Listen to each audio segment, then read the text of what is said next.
Hello and welcome on Sports Updates on Trust TV. Adeni Shafe. Time to take you around the world of sports to let you have a feel of what is happening, giving you updates in the world of sport. There we'll be looking at Nigerian Nationwide League One. That's the third tier of Nigerian Football League. Right now, they're trying to improve on the broadcast of that particular league, and that's why the management are right now doing everything possible to make sure they actually improve on it. For the first story, we'll be looking at NLO acquire equipment to boost wider coverage of league. That league will be starting soon, and they want to make sure Nigerians enjoy what's happening concerning the third tier of Nigerian Football League, and that's why they've actually gone ahead to acquire most of this equipment to better the lot of getting the league well covered. Good one there coming from the NLO management or board there. Well, I have in the studio Emmanuel Ahmad and also Emmanuel Fashimi. Good to have you, Ahmad and Fashimi. Beautiful evening to you. Thank you. Now, looking at that story there, at this, the Nationwide League One is the third tier of Nigerian Football League. It's not easy. We know that they may not have the folk or that support the way MPFL is actually enjoying it, but at least they too want to do something big. That's why they have to go for this equipment, for streaming, for this and that, for people to at least see the NLO TV, the app, to watch those matches being showcased across Nigeria. We have a lot of teams. In fact, more than there are almost 80 teams in this. Yes. But as it is, that league is a country. It's a country. Seriously, they have a lot of clubs there, but for the fact that they deem it free to do this, that shows that they really want people to see the third tier of our football league. Good is a good move from them, from the management of NNL, and I would have loved that the NFF, the body covering every other body, football bodies in Nigeria, should also stretch a hand of support. And it's not something we should tell them to do. It's something they are supposed to do. And MPFL also should also give them their full backing and support they can give. And from the management, they've thought it wise, and it's good that they've made this big move. You see League 2 on TV. Normally you see League 2 on TV. Of course. So why can't we have our own on TV? Now, thank God we have MPFL now on TV, showing on NTA. No matter how I want to say it, we have it on TV. But overall, I think from the management, kudos to them. Congratulations for this giant step. And right now, though we might not have it on the terrestrial TV, but you can have it on the app, on the digital side of it, and you can watch the NLO games. And like you mentioned, more than 80 teams. And if you can have some of these games to watch on your phone, on your laptops, on your system, whatever you have, it's a good one, and let's see how they can move forward from there. Now, Emmanuel Ahmad, I saw the fact that you were actually nodding your head. Seems something is exciting about this particular development. Absolutely. I'm an advocate of broadcasting matches, no matter how local it is. You know, you see raw talent, footballers, just playing. You won't allow it to just die there. Somebody somewhere might just be watching, who is this guy? Okay, we can actually work on this boy. He can even be greater than what he's doing right now. So the beauty of it is that you want to explore, you want to expose these boys to the wider world. It's not limited to Nigeria alone. So if it's streaming, anybody anywhere in the world can watch. So NLO has done something massive, and I think it's also a challenge to even the NFL, because sometimes the Super Eagles will be playing, you won't get to even get tweets from the handle of the NFL. It's that was, So I think it's a challenge. And for me, kudos to the management, irrespective of, the challenges, the financial constraint, and then they were still able to do this. It tells you that if you really want to do things and make things work, we can do it. So it's a challenge to the NFL, it's a challenge to the MPFL, to the NNN as well. Like he rightly mentioned, if you can watch a League 2 match, matches I should say, being highlighted or probably shown on TVs, top TV channels. Why can't we have similar thing happening here? Why are we even celebrating MPFL on TV? Why can't we have NNL on TV? What is happening to our pitches? Are they TV friendly? These are questions we should ask, and this is why we need to give kudos to the NLO. It's a big one, really, and I must say kudos to them. A big one there, really. When it comes to football in Nigeria, Nationwide League One is like the bedrock, because that's where you see a lot of talent just coming up, and a lot of clubs will go there to poach them. But right now, they are doing everything possible to make sure Nigerian Nationwide League One gets better. By the time you, at least easily, you can check them and see what they are doing by the time the league starts. That's why they acquire those equipment to improve on the broadcast of the top tier of Nigerian Football League there. We've been talking concerning that right now, still talking about Nigerian football, but this time around, it has to do with the coaches. Nigerian Football Coaches Association deemed fit to suspend 12 Ekiti State coaches, for insubordination. Now let's look at the 12 coaches being at least given that big hammer by the Nigerian Football Coaches Association. This letter has been issued as official document of suspension of the following coaches below, owing to insubordination in the association: Kehinde Anjorin for indefinite suspension, Bolariwa Idris indefinite suspension, Mayowa Afolabi 5 years ban.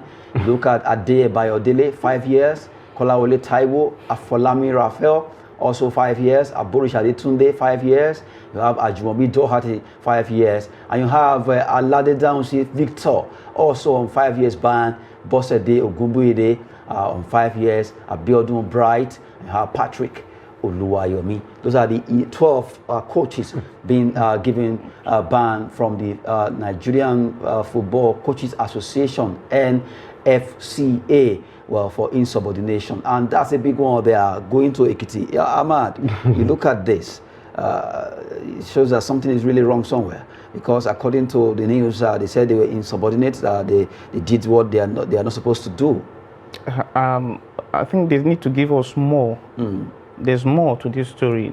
What exactly is the offense? I mean, what? Let them break it down. They conducted an election they were not supposed to conduct. Yes, they conducted an election. Yes, they were not supposed to conduct the election. But honestly, it's not a good one, really, coming from Ekiti. I mean, not really a good one, you know, because when you watch football development in Ekiti State, with this one coming again, it's a big minus, you know, for that state generally in terms of football development. So I hope maybe they will probably appeal, or there will be more linear punishment. This ban, some in 5 years, some 5 years. It's like you are killing the career of the coach, you know. Don't go near football again. So it's just, for me, it's something very big. You know. One, harsh, but good. Why did I say good? Because already the issue has lingered on, and the national body from Abuja have waded in, being held by the under 20 coach, that is led by Landan Boso. They've waded into the issue and they've conducted an election, and people have been put into positions. But for these persons, I think they are 16 or thereabout, went ahead and conducted their own election. Now, why would they do that? If you look at it right now, being given 5 years ban, indefinite suspension, is to serve as a warning signal to other coaches who want to take such, let me say, insubordinate action, who wants to take that same step that these ones have taken. But overall, we say it's harsh, but maybe the head, they might go back and say, okay, let's look inward and reduce the 5 years ban to 3 or 2. And for those that were given indefinite suspension, they might also put them to join those others who are on ban, maybe give them 3 or 2 years ban. But overall, it's not, the punishment is not too harsh, because these guys knew very well that the election has been conducted. There was an issue, and they brought issues to the national body, and it has been solved. Then why going back to go and conduct another election? So they look for the trouble themselves. So they should face it. Well, from the way it is right now, we just have to get our sports right, especially football. Right now, things must go well. That's why the national body of the Nigerian Football Coaches Association, they may fit to put hammer on those coaches right now. They've been given suspension. There are some 5, some indefinitely.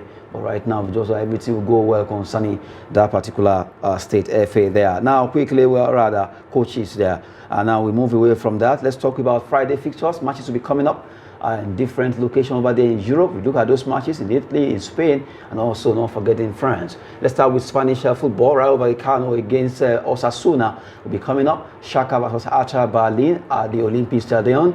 You have Cremonese against Empoli. That's Italia Serie A. Spezia Lazio. Big one for Lazio against Spezia. And Toulouse versus Lyon. Olympique Lyonnais. Can they do it?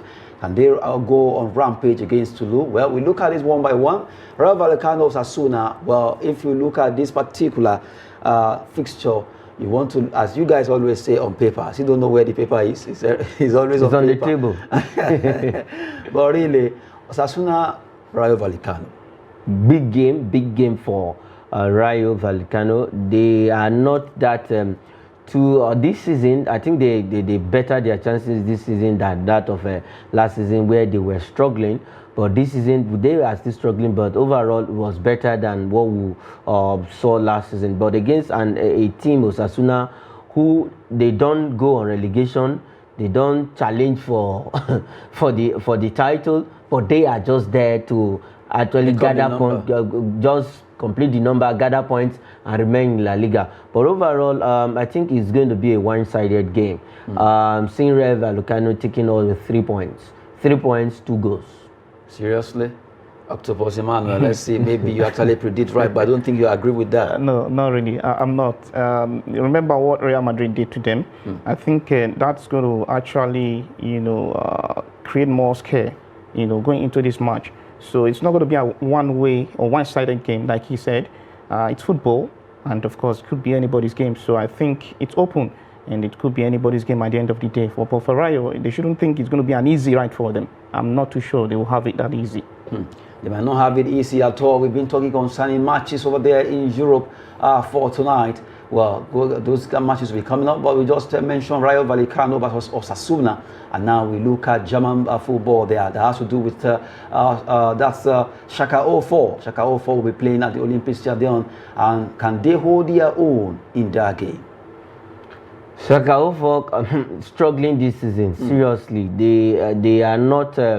They are not themselves. Schalke 04 really, I think on the table they are not standing in the position where we say they are safe.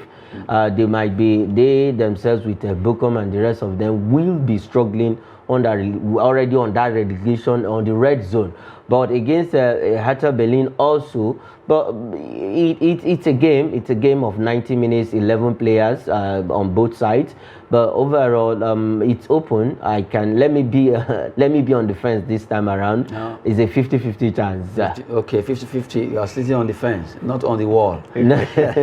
Anyway, this game, we know that Schalke 04, they've not been at their best so far this season. In fact, not the same Schalke 04 that Agali made so popular in Nigeria that we are seeing this particular season. But against Hertha Berlin, I still remember too, another Nigerian made it very popular. That's is he Isaac Okoronkwo now? No, I'm talking about Hertha Berlin. Hertha Berlin, that's Isaac Okoronkwo.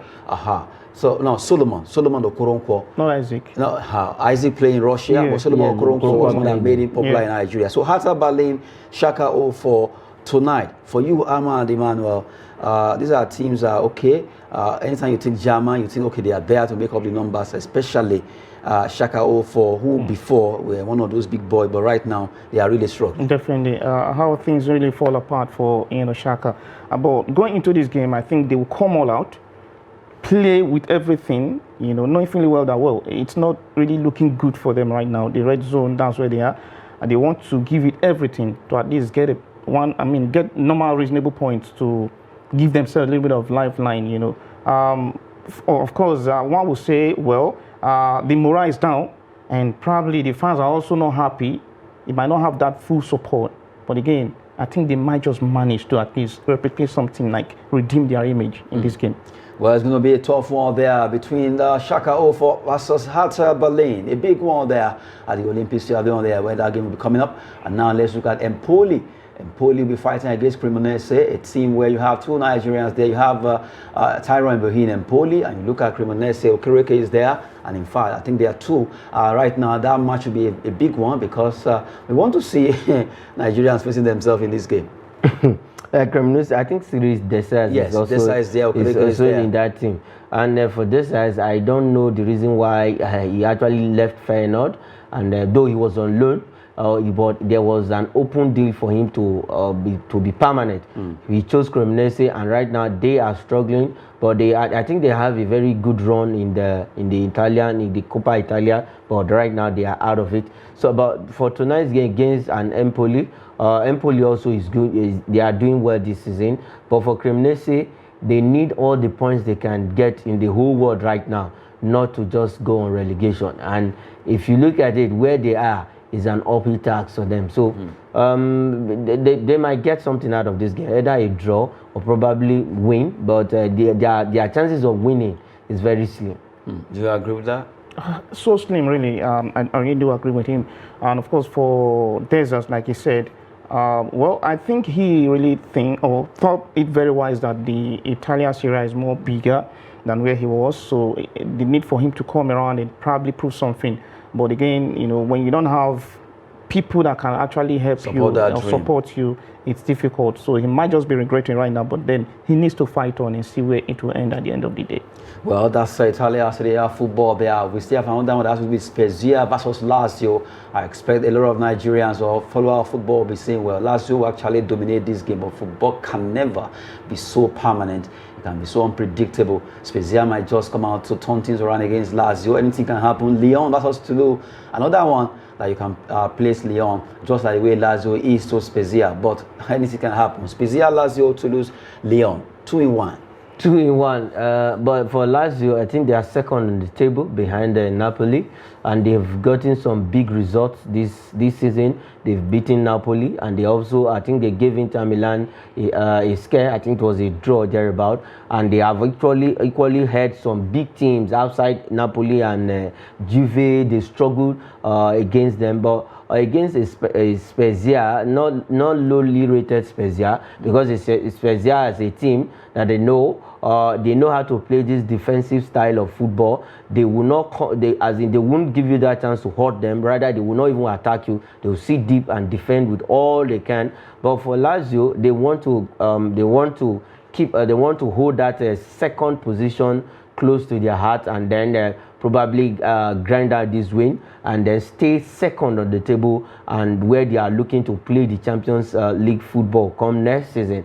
Good one for them. I can't really give to them, but as it stands right now, Lazio will beat Spezia. Let's see what happened there. After all, football cannot be so, you can't be so sure what's going to be happening. Just giving you updates concerning those matches that will be coming up. Earlier on, we talked about the NLO acquiring some equipment to better the lot of broadcast of that league in Nigeria. Not forgetting the fact that the Nigerian Football Coaches Association also suspended about 12 coaches from Ekiti State. And we showcase matches meant for tonight over there in the top leagues over there in Europe. And now let's look at some stories. Well, has to do with Al-Nassr over there in Saudi Arabia. They are right now doing away with their former coach, Rudi Garcia. But right now, the attention is on Jose Mourinho and Zidane. Al-Nassr are targeting Zidane or Mourinho as next manager after sacking Rudi Garcia. Well, that's the story. Somebody said Ronaldo effect. Do you agree with that? Is it Ronaldo? It's not Ronaldo. They should leave Ronaldo out of it. Rudi Garcia was given that order before they even acquired the services of Ronaldo. I think I followed that story a bit. There was at the time before they got Ronaldo, they wanted to let him off the hook. But they actually had to wait and maybe make a Ronaldo, because Ronaldo's deal actually stopped that move from Al-Nassr not sacking Garcia. And why they actually pulled the strings right this time around, for a team that is on the relegation zone, playing a goalless draw in their last encounter, to playing a goalless draw, they couldn't score a goal, and if they had won, it would have given them an advantage to go on top of the table. But overall, if you look at it, Saudi Arabia is trying to shift attention of Europe and the whole world to their league. They've gotten Ronaldo. They are looking for a way to bring in Messi, and now they want to bring those big names as in coaches. But for Jose Mourinho, I don't think he's going, because he has said he's going to finish his contract with AS Roma. So probably I think the door is open to Zinedine Zidane. Well, from the way it is right now, Zidane, will he be going to Saudi Arabia? He's been quiet after leaving Real, and a lot of people have been asking questions. Where is this man? You know, the magic he did with Real, can he replicate or probably repeat that elsewhere? That's the big question now. If eventually he chooses to go to Saudi Arabia, money speaking, like people will say, yes. So if the right money comes and then everything, the condition is well met by the club, why not? We might see Zinedine Zidane maybe coming or stepping in and take over. With Ronaldo also there and a couple of other players, he might probably want to prove something. But again, like you said, for Jose, well, I wouldn't say maybe because he mentioned the fact that he wants to finish his contract with AS Roma, that's going to be a reason for him not to go. If the right money comes and then this man think, okay, everything is really working out fine, he might just say, okay, fine. I said it before and I'm also changing my mind. So it's football, you cannot predict. We've seen players saying, oh, this club is, I'm going to die here. Yeah. After all, Messi left for PSG. So, but he wants to come back. Well, probably. So honestly, football can be very dramatic, you know. So let's see how it goes. It's just it's a momentary kind of sport, you know. That moment you are enjoying everything. Oh, this is the best club in the world. You see players, you say when they are signing them, this is the best club. I dream about this club when I was a kid, and this is what I want.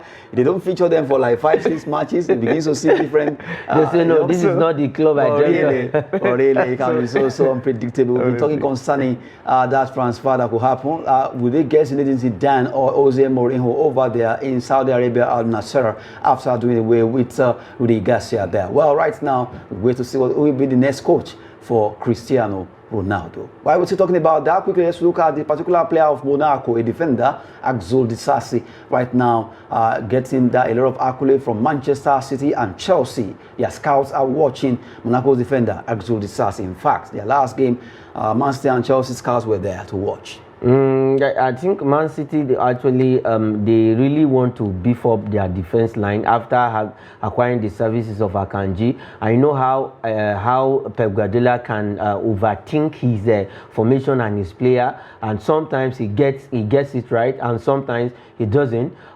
They suffered defensive issues, and they went to bring in Akanji, and now bringing the Disasi to join that let me say that Man City wall.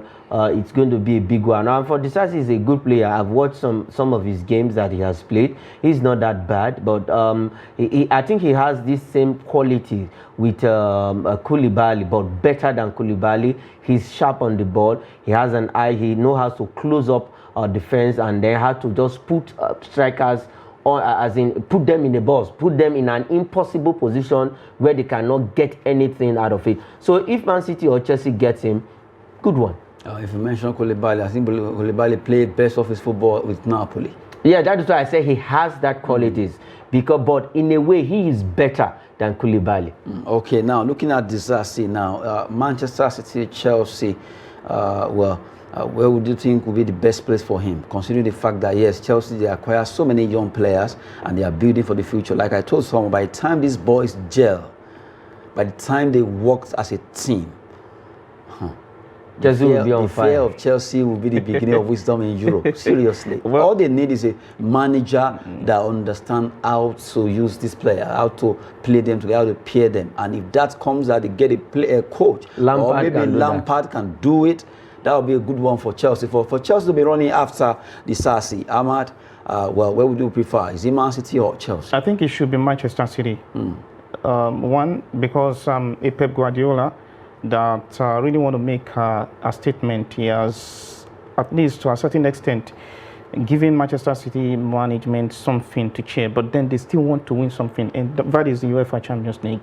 What if they probably succeed winning it this, time? Will he still go for it? will he still go for this player? Or maybe he'll probably want to do it double. Okay, that is if he remains there though after a potentially success in Europe. So for me, I think Man City is still the best place for him to go, I think.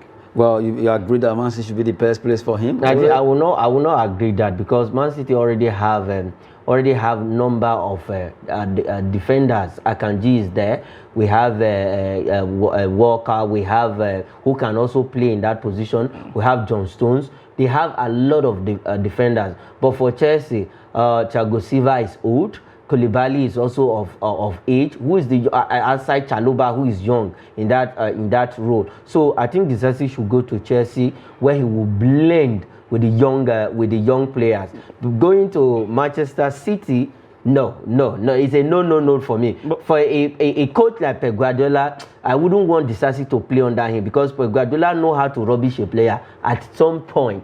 When you are okay, look at what he did to John Stones now. He has taken John Stones off position and playing John Stones as a DN, a defensive midfielder. Who does that?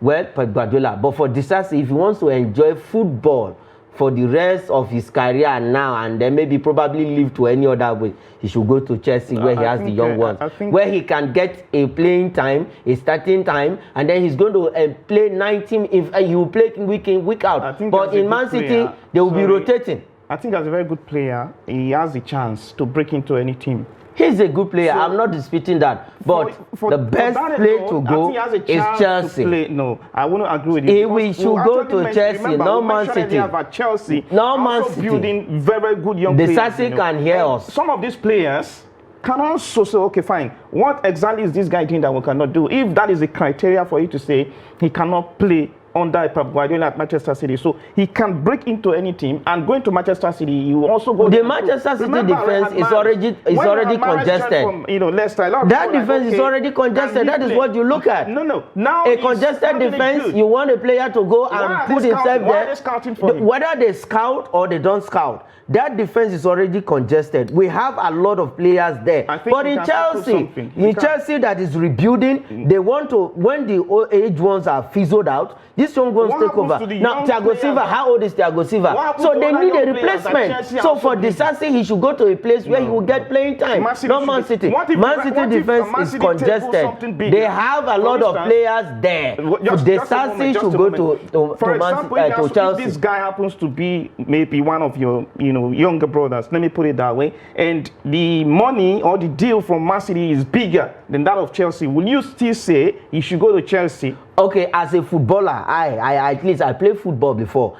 I always call for where I'll go for a place where I will have my playing time, not the money. You won't have a playing time. Not the money. Good enough. He will not have the playing time in Man City. He will have the playing time in. Okay, but this man, if you look at Thiago Silva is old. What is the replacement?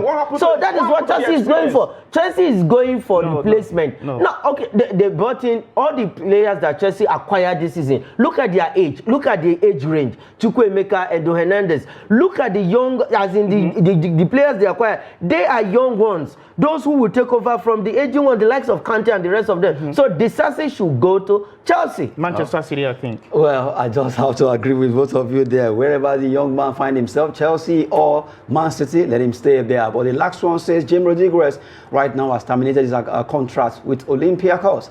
Rodriguez has been a fantastic player then before he got to Real Madrid, and right now he went to Olympiacos, and he will no longer be with them because that deal has been terminated. Well, that's it on Sports Update. Emmanuel Fashimi and Emmanuel Ahmad, they almost spun themselves, but I'm happy that you guys did because of these guys.